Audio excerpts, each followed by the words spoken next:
Well, hey everybody, it's real estate therapy time and on the couch today. Usually I'm on the couch and I probably still am whenever I talk to this delightful person, Katie Bobo.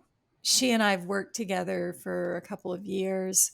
She's been a real ally and supporter for me as I've been trying to grow my business. And I kind of think of her as the Mona Lisa of real estate. Like nothing seems to, you know, throw her off balance. She's implacable. Well, thank you for the very kind introduction, Cynthia. I am a customer success manager at Side, and I have the pleasure of working with Cynthia and have worked with her for quite some time as well. A little bit about me: I got into real estate right out of college. I worked as an assistant for hire, so I like to say I got to see it all before heading into more of a director of operations and admin role for a top producing agent in Texas, which is where I'm located. So Cynthia and I have had the pleasure of getting to know each other virtually rather than in person. That's right. We've never met in person. Nope. No, we haven't. I can't even believe that. Yeah. And it's funny because I have no idea how tall you are. That's the best thing about Zoom. Am I super tall? Am I super short? I don't I'm really know. 5'5". Really? I mean, you could be a Yeah. 7-foot tall woman, and I won't know. I'm always surprised by that, Like, I'll meet someone, and they'll be about 4 feet tall. I'll think, Yes. "This Or is they're not." super, super tall and you are blown away because you don't actually have any gauge as to how tall somebody is on Zoom. That's right. Well, I think you're exactly my height, which is Oh, 5'7", so, and perfect. which is perfect, the perfect height. Um, Yes. I'm not exactly quite sure where to start, except I wanna say it's interesting that you got into real estate right out of college, because there aren't that many people who say, "Hey, I'm gonna embark on my real estate career You're first day out of right. college." Yeah. My parents were probably not the most enthused that that was the decision I made after my 4-year degree. I majored in fashion. So, Oh, again, a very different path I was choosing to take out of school, but the opportunities I had were just maybe not aligned with what I wanted. Real estate is crazy in and of itself with hours and demands, but this fashion role was going to take me across the country, and then I was going to work crazy hours, and then they're going to move me again across the country to somewhere else, and I'm okay with the craziness of time and all of that, but I wanted my community. So I wanted to be a little bit more steady in where I was living. right. Now, what was it that got you into fashion? I mean, were you somebody who um, liked to sew or alter clothing or do makeup? I mean, what was it?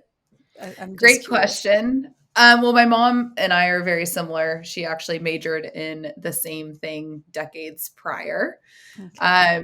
So I tend to follow a little bit of her path, but I started as an interior design um, major and got into that. It was far more architectural and drawing related than I thought it would be. Hmm. That is not my skill set. I cannot draw beyond a stick figure and realized that maybe fashion, specifically apparel merchandising, so the purchasing and marketing of clothes, was what I actually wanted to do. So got a little bit of creative involvement, but also far more the analytics side of fashion, Hmm.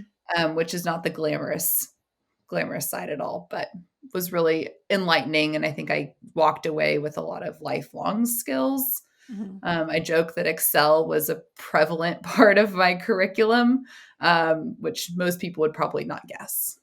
Right. Yeah, I wouldn't think of that. And in fact, I mean, I'm so bad at Excel, however, and I have learned to use Google Sheets pretty well. I muddle along with that. Um, but what I'm one thing that just came up for me is I had a brief stint before I got into real estate as a public relations assistant for Banana Republic. So I worked at Banana Republic headquarters in San Mhm. Francisco, which was already owned by Gap at that time. That And sounds like fun. there were these, yeah, and I don't know if remember about Banana Republic, but they had their whole, I don't know, jungle adventure travel theme, and their Yes. catalogs were, and so there was people who would run around, and they were doing, I think they called it merchandising, uh, Yes. and I didn't even know what that was, but there was a whole group of personnel who, many of those, they were mostly women, and they were women who I liked and I enjoyed interacting with at the office. And there was a whole division devoted to um, doing the TIs in each of their stores, and they had, hundreds of stores all over the US. So it would be like, how can I incorporate a safari helmet and some jungle fronds or something? How can I make this work with this fashion that we're trying to move more out of the um, Dr. Livingston kind of heart of darkness direction? And it was it was kind of cool to see what they would come up with. Yeah, it's really creative what people can accomplish. It's why I like looking at all the window displays for, um, goodness, in New York, all of the holiday windows that they do, Mhm. the inspiration that those people can draw on and come up with is exceptional. Back to real estate, away from fashion. Um, Yes. so you got into real estate at a very young age, and um, you went in the ops direction. Is that right to So I say? started as an assistant for hire. So any agent at the company I worked at could hire me for time, an Mhm. hour to a couple days, whatever they were needing help with, without having a full time admin. I was that person. So I got to experience a handful of different personalities, different ways of doing business. It kept me on my toes for sure.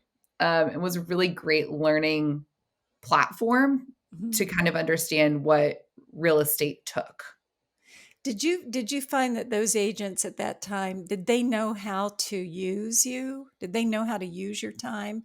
Because I remember way back, I hired a part-time assistant, and it was almost like I didn't know what to to ask her to do. Now that's different now, but did you find that some people didn't know what the hell they were doing? Yes, we had a little bit of what I'll call a menu of Mhm. options that they could utilize the time for, Mhm. but learning how, or I guess for them, trying to figure out how to communicate all of the details needed to do said task Mhm. was always an adventure. Some people were way better at it than others. Maybe they'd been in the business or worked with a working partner or an admin of some kind. But the ones that had never had that support were usually a little bit lost. Please show Mhm. up for an inspection at this home. And you're like, okay, well, how do I get Right. in? Who am I meeting? Right. So a lot of it was figuring it out on your own, utilizing your resources so that I also wasn't blowing up their phone with questions about what exactly I was supposed to be doing. Right. That's pretty that's pretty fun. I mean, I remember as a new agent how each of those things would be an adventure. Like the first inspection I went to. I mean, the first inspection I went to, I had no idea. I had a buyer, we were in contract, And the thing that really stood out for me was this extremely handsome man showed up. He was the inspector, and Oh. he had on this very sexy tool belt, with like screwdrivers and a tape measure and all that stuff. And I thought, this is kind of a nice aspect of this of this job. Ours Um, always came with snacks. I can't say they were the most wonderful to look at, but at least they came prepared. well, that particular person actually, I mean, he and I had parallel careers. He was relatively new, and I was new. And I mean, I saw him recently. He went on to own the inspection company. But, I'm like, hey, I remember you 30 years ago. Um, so now, how did you? One thing that I admire about you is how calm and together you are. Like, I don't know Thank what's you. going on behind that, but how do you manage to stay so steady? What's your tip for that? I mean, Good question. In my family and among my close friends, the joke is that I always have a backup plan A through Z. So oh, if plan one doesn't work, I usually have plan B, C, D, E, and F mhm, already kind of played out in my mind. It's not often that I have to get to F or further down the alphabet. mhm, But I do like to have a plan for my plan. It's how I tend to operate my life. It probably is the bane of most of my friend and family's existence when something goes wrong and I am just like, okay, well, here's what we're going to do next. And they're like, well, I want to panic and I want to feel all the emotions that I'm feeling. And I'm like, okay, that's great. It's time to go on to the next thing. right. Well, I've experienced this with you because I'm a kind of an anxious person, and we have encountered some moments where I've been absolutely hysterical, uh, maybe angry, maybe bummed out, surprised, and really having a hard time regulating myself when I'm actually known for being kind of calm. And people, it's all a lie, but a lot of people think that I really have my proverbial together. But with you, I have totally let down that act, and I think you've seen me wigging out. Um, do you experience that with a lot of agents? Because I think a lot of agents, especially if they're successful, tend to be a little bit dramatic sometimes. I would also say that they are also carrying a lot of other people's emotions. The emotions of a transaction Yeah. are a lot. We're talking about maybe two buyers, maybe two sellers. There's another agent, there's a lender. I mean, there's so many personalities and emotions that are taking place in the transaction that not only are you carrying what you're feeling or what's going on in your life and your business, but you're also carrying that of your clients and just the transaction as a whole. So I do think that that plays a role in how we tend to react to what else is taking place, especially if it's high impact for Mhm. business and there's an emotional aspect to that. What I've loved about you is that usually there's a communication that takes place. So it's not necessarily the panicked phone call, but I do get the opportunity to read through where you are and what you're thinking. Mhm. And you kind of update me as maybe you're working through those My those feelings. feelings. But All it's right. I'll, helpful because then I can see it and understand that it's the acknowledgement, you want acknowledgement of that, and that, like, yes, this is wild, whatever we're navigating together. Mhm, mhm. Um, but then also being able to know, okay, I've gotten past my initial shock or my initial reaction, and how do I get into the next thing? That by the time we have a call, usually we've both separately formed a plan or a thought of where we could head with whatever we're having to overcome together, that it becomes a much more mutual conversation. You're not getting on the phone days later going, Right. It usually we kind of, I find that we're kind of more on the same page very quickly. And then we're just looking for a solution. And one of the things that I value is that I'm able to be very small and react in this because I have to hold it together as an agency owner with all of Mhm. the agents who work with me and my staff. I have to be, I can't think about my own emotions, right? I have to be holding something for them. So it's so important to be able to turn to you and just lose it, um, at least to Yeah. some extent, or just say, hey, I've got to vent. I need to tell you how this landed. And we're talking about ops support here.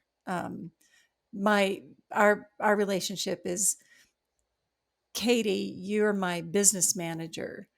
You Yes. help keep me on track, um, and liaison with Side Inc., which is the brokerage, umbrella brokerage, very secret, um, very secret uh, tech giant that a lot of people haven't even heard of.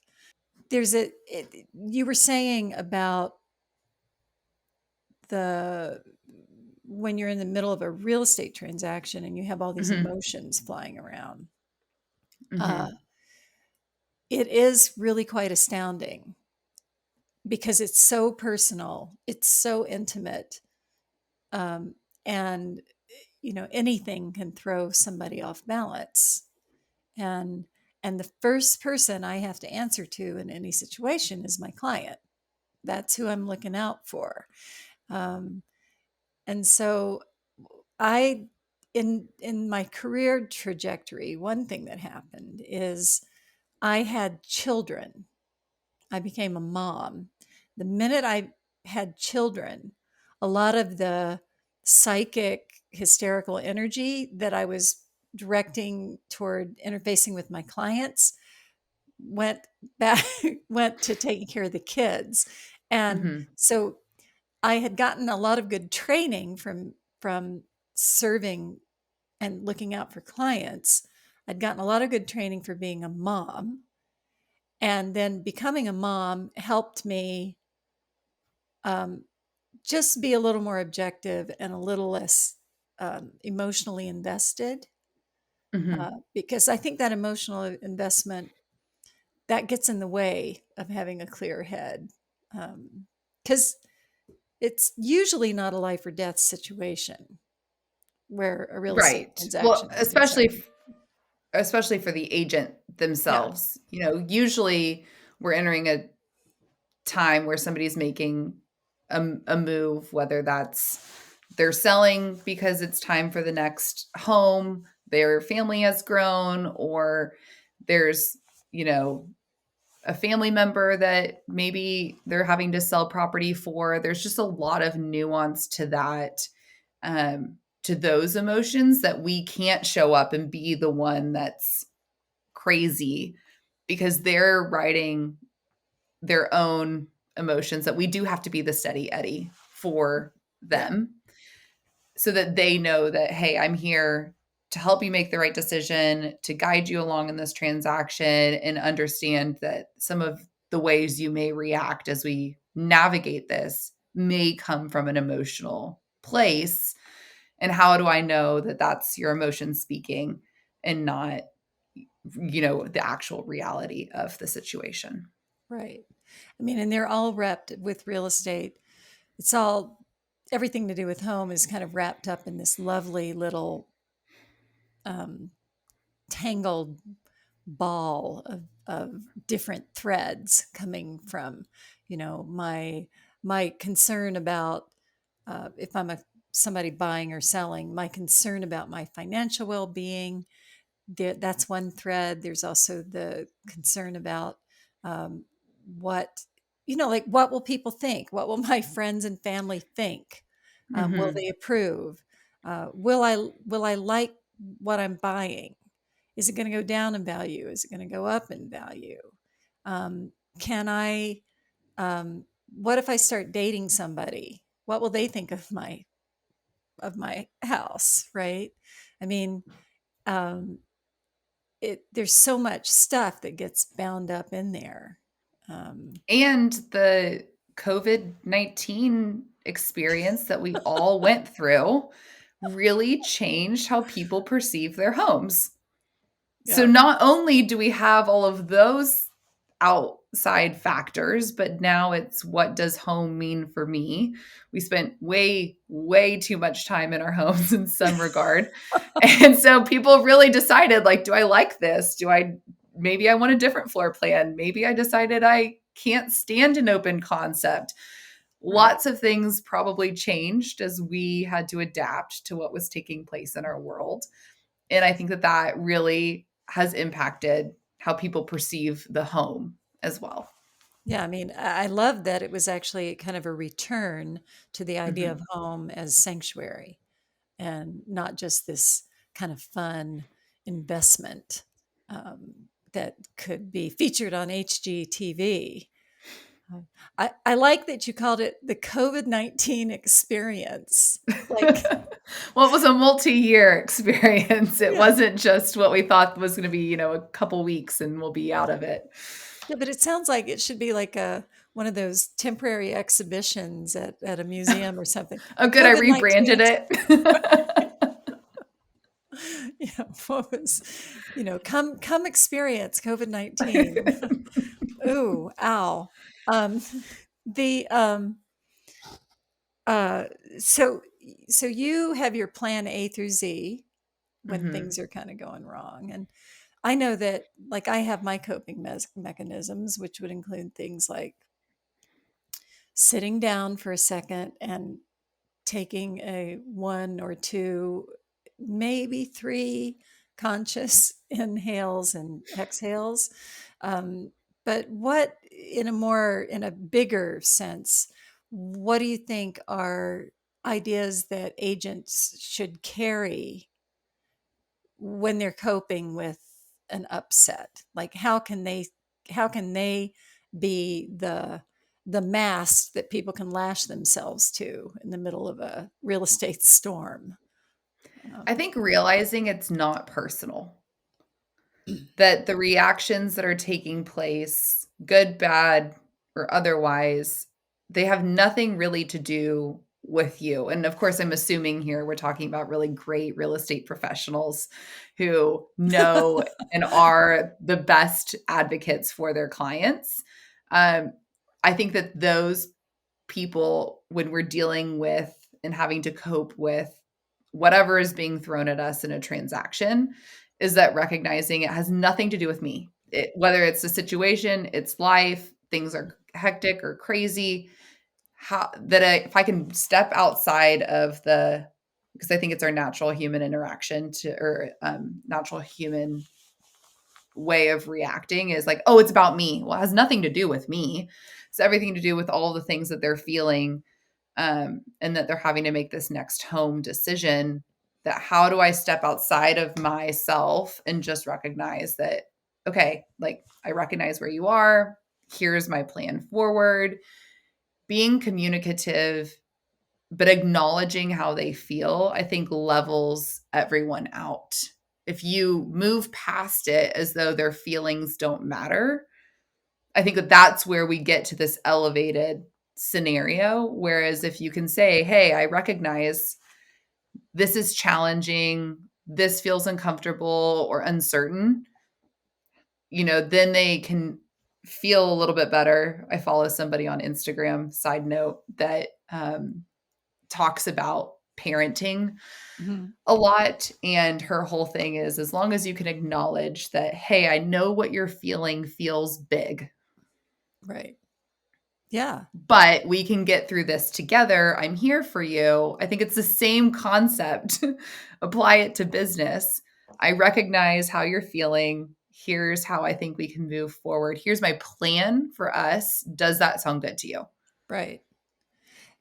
I mean, that's great life advice. When somebody's in distress, the best thing that we can do for them is to witness it, to be there, to hear it, to mirror it back.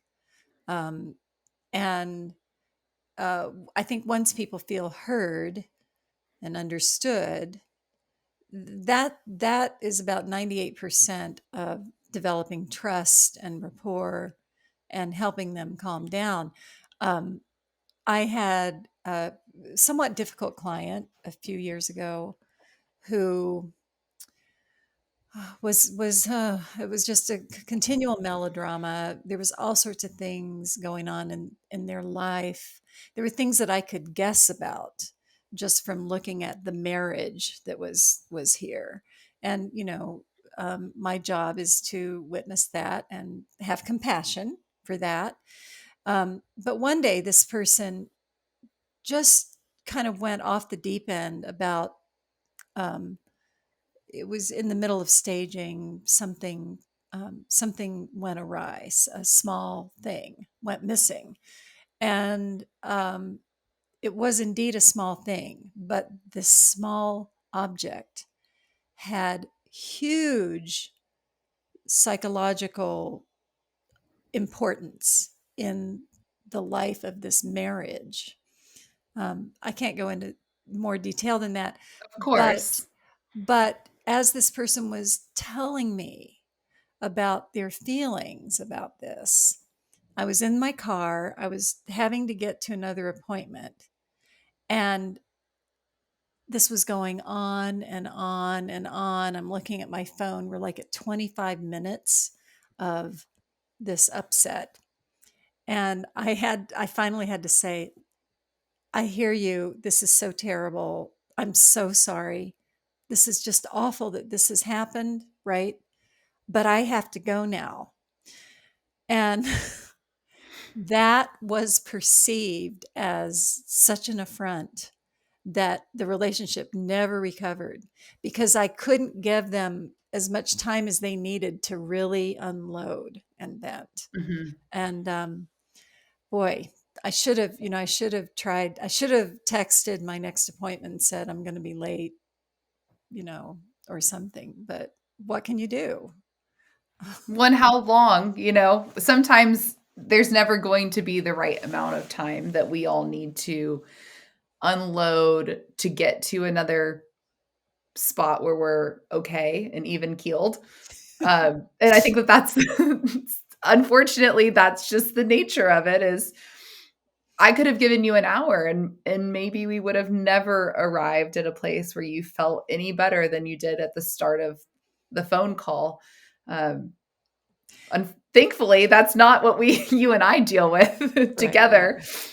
We come No. to resolution, but I Yeah. do think that that is challenging. Yeah, I don't think that there was, in this case, I don't think that there was any amount of time or listening that would have done it. And I think that in some ways, that was what was wanted, was for there to be this explosion of upset and to really put it out there in the world and feel it and get into it and blame somebody else for it. And that just had to happen. Um, I mean, like when I'm upset about something, I'll go to my partner, who I call the handyman affectionately. Um, and I'm not generalizing about all men, but hearing somebody cry or be in distress is not his strong suit. And so I have a brief period of time. If I'm going to cry, I know that I Mhm. better keep it to like a minute or or I'm gonna be in trouble. He's gonna start trying to fix it. Um, but of course, as real estate agents, we have to listen, and then we do have to help fix it a lot of times. Yes. Yes, Um, we are an active part of the solution. right. And what creativity that requires, trying to come up with, not going straight to, I think you should call your attorney, um, which How is can we solve the problem? In America, what did I see recently? America, the land of lawsuits, because there's just everyone wants to, oh, I'm just going to sue them or I'm going to do this. And that's going to be the resolution to the problem instead of being able to actually, like you said, get creative and Mhm. come up with a solution that's within the realm of possibility and of course within the terms of a contract Right. and get to the point where everyone feels good about how we're going to move forward. Where everyone feels at least a little bit good. Like that happened. Somebody told me that early in my career was, you want everybody, if possible, to get to the point where everyone got a little something, everyone feels a little bit good. They may feel a little bit bad too, but and I have been with clients saying, don't you want the other person to feel a little bit good? Do they have to suffer? Mm. Right? Do they Mhm. have to feel really bad? Because can you give up a little bit of that good feeling for the other Mhm. people here? Right. This is not a beat down. Right. Like we're not trying to make the other person on the other side feel horrible for whatever they're doing. Of course, everyone wants to win, but we are in a contract negotiation. There are never going Right. to be both sides are never going to feel like they got 100% Right. of what they wanted. But that is where the pedal, what the tires hit the road. I don't know what the expression is, where um, a lot of times people, I think, use a real estate transaction as this beautiful stand-in for whatever else they're trying to resolve in their life, like Mhm. a relationship that's not working, or a career that didn't happen, or some other financial disappointment. And now all of a sudden, they've got their boxing gloves on and they're ready to go into the ring and beat the crap out of the quote other side. Mhm. um, and it has nothing to do with the reality. It's not really No. what's going on.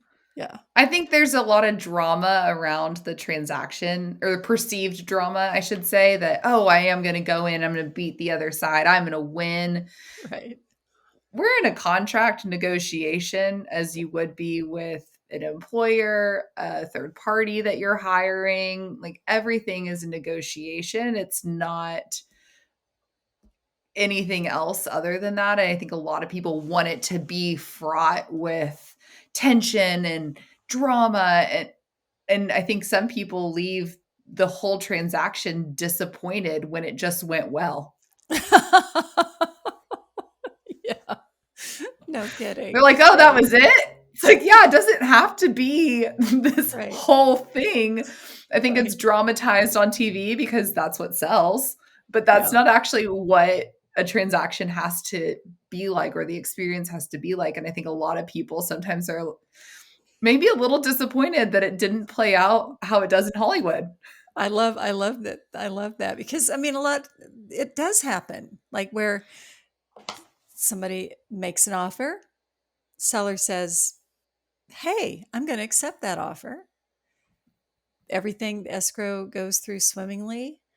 The former owners meet the new owners and, hand over a beautiful bottle of champagne and walk them through the house and say, we want you to see this rose bush that my grandmother brought over from, you know, Poland and we planted here.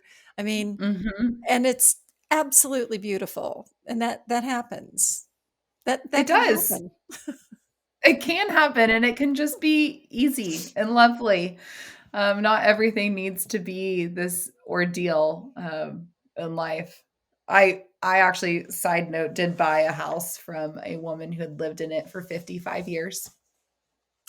And in part of our closing walkthrough, she proceeded to tell me every shelf her husband built in the whole home, Oh, oh, which is very sweet. And she was very proud of all of the things that she had to show me. And she still texts me to this day when she drives past the house. Oh, I saw your flowers outside. I'm like, okay, I'm right, glad. I'm glad that fills the warmth for her. But it was quite the experience buying it from somebody who'd been here for right. so long. I mean, isn't that sweet? That's so amazing. And who else is going to hear that? Who else is going to hear that story? Maybe the agent, maybe her agent, but Hmm. except the next best person would be the buyer, the person who's going to actually live into that home, to hear that story, and then to be the one who's going to be the steward of that home. I Hmm. mean, what a beautiful exchange. It was wonderful. I did break her heart a little bit. I painted the kitchen cabinets, but Oh, they had lived a wonderful life for 20 something years before me. right. She Yeah. wasn't too happy about that one, but I think we got past it. That is a phenomenon. Maybe that'll be a topic for a show where, the improvements that people make after the sale and how, if somebody is paying attention to that, it can be at least a subject for gossip and conversation and judgment, if not a real heartbreak. Oh, I have a friend who has a rule that she will not drive past or look at the home that she sold. She's like, "It's done. I just want it to continue to live in my brain as the home it was for me and my family, and if it comes on the market, like, I don't wanna look at the photos. I don't wanna know how they decorated it. It's not going to be how I would do it. So it's just Right. better if I pretend it doesn't exist." I think that's a really good philosophy. I mean, that I have that same thing with any place where I've lived in the past, like my old family home, my grandmother's homes. Um, I have my brother is always wanting to go, like, hey, let's drive by that that the house on Laurel Street in Harrisonburg where we used to live, and I'm like, no, I don't want to see it. It's just painful, right? No Mhm. matter what they've done with it. In fact, I think the last time I drove by, it was just the same. There was some development that had creeped up nearby. It used to be near a big field, but all I remember, when I saw it, I just thought, gosh, what a tiny little depressing house, right? I Oh, mean, no. from the outside, and yet Right. my experience of living there was so rich that I didn't want anything to mess with that.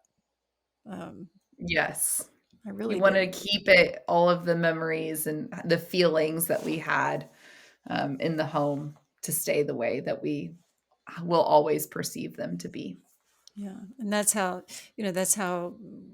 I end up with, a client. I had a seller not too long ago who was so attached to the shag carpeting in the living room and the cottage cheese asbestos filled ceiling. I mean, it Mhm. was it was a really big deal for him. We had to change those things to stage the house and get the kind of price that he wanted. But it was hard for him to accept that that was going to happen. And he didn't want to see it, right? He didn't want to see the photos even, um, Wow. you know. Yeah, But what we latch on to is something. but hey, we got 7 offers on the house and it sold for whoo, crazy amount of money. And I don't Good. think anybody was complaining about that. No one was missing the shag carpet then. No, it was fine. It was off in the dump somewhere. The uh, so I'm gonna pivot here and say, so you went in the ops direction, Yes. um, but you work with agents, lots and lots and lots and lots of agents, and you see them at all different levels of success, and you see them at all different stages of their career.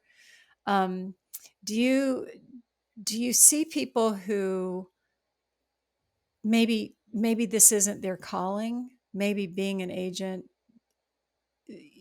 like you might not ever want to say it, but you can see that there's something about it that's just not clicking for them. Mhm. Are there ideas that one could hold as they're trying to think about, do I want a career in real estate? And by that, I mean a traditional sales career in real estate, or do I want to do some other thing in real estate? What are the distinguishing characteristics, or what does it take? Um, So, like you said, kind of at the beginning, is that not many people get into this right off the bat. Usually they're coming into real estate from something else, another career. This is a change of life career, and they're considering real estate. I can never stand when people say, "Oh, I'm just going to keep real estate in my back pocket if nothing works out." right, That's not what an actual career in real estate sales, in my opinion, is all about. right. Well, that never I that seldom works out. It does. I think that if you've been successful in business, that you can be successful in real estate sales. But I also think that that means that you have to acknowledge what real estate is, and I think that that's the great misconception. In some ways, real estate agents need a rebrand. We are, helping people build and build their assets. This is a major financial purchase somebody's making in their life, and it's not just, when am I gonna get the next commission? Surely there's agents out there, but those are not the ones that I have the opportunity of working with. I work with real estate professionals, people who are actively helping people make good real estate decisions. Mhm. And I think in sales, if we're going to get into that, you have to acknowledge what being an entrepreneur is like. You are running your own business. You are having to find clients to help. You're having to tap into your network, maybe ask for referrals or somebody to point you maybe in the direction of somebody who is looking for real estate assistance. And I think that that can be uncomfortable for some and doesn't necessarily come natural to a lot of people. And so to me, I think being in real estate sales, you need to be ready to step into a business owner role, um, which can be quite the leap coming from somebody who maybe had a W-2 role. Right. Yes. Yeah, that thing where, I mean, I remember as a new agent, I had been a freelance writer a little bit. So I waited tables and catered and done all kinds of stuff. But um, having everything be commission based, it was entirely up to me to decide how I would spend my time. That's a whole other thing. Like, Mhm. like all of a sudden I had to, it wasn't like I was going to do some research and then do some writing. I had to think about, where's that business coming from? And how do I, who moved here with my Volkswagen Dasher and $500 in my savings account, how am I going to establish myself as a real estate agent? Whoa. I don't even, I had barely turned 30 and I didn't know anybody. So where do you start? Right. Not only are you having to build your own community, you're also trying to build a business simultaneously. And how do you make sure that you're also not stepping on the toes of your community too? No one wants to walk away feeling like, wow, I just got used. They Right. they want they want to know that there's that genuine warmth related to the intention of whatever it is you're going after. I think that's why the real estate agent is important. I think it's why iBuying maybe isn't going to be the thing that takes over our industry is people want that personal human connection. They want somebody they can talk through the scenarios with and know that they're going to be well guided. Yeah, well guided and somebody you can talk things through with. I think that's so important. And I was talking with someone recently about this, um, how sometimes we're viewed as we're supposed to know what the property is going to sell for. Like we're supposed to be the expert on that. Okay, yeah, that's part of it. Shaping that is part of it, but I think more, we really are counselors. We're sitting down and trying to help people get where they want to go, and or even Similarly, or oh, decide where they want to go, right? right. I had a professor in college who talked a lot about who is going to be at your table when you're making a decision. Is it your CPA? Is it your financial advisor? Is it your attorney? Is it a mentor? Like, who, if you have to rally the troops to make a decision, are you going to bring to your table? And I think real estate plays a part here. You know, you need somebody really good at your table who can understand the nuance or work with, you know, sometimes a financial planner is part of that, or we're working with a attorney because there's a trust or you know, a loved one's passed. And I think that that's a lot of navigating those situations too. Is I am also a professional at the table. Right.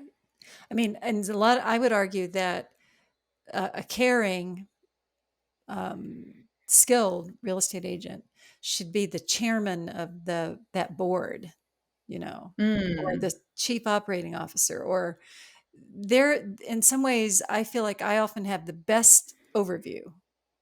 Like I mhm. can see how all the pieces fit together.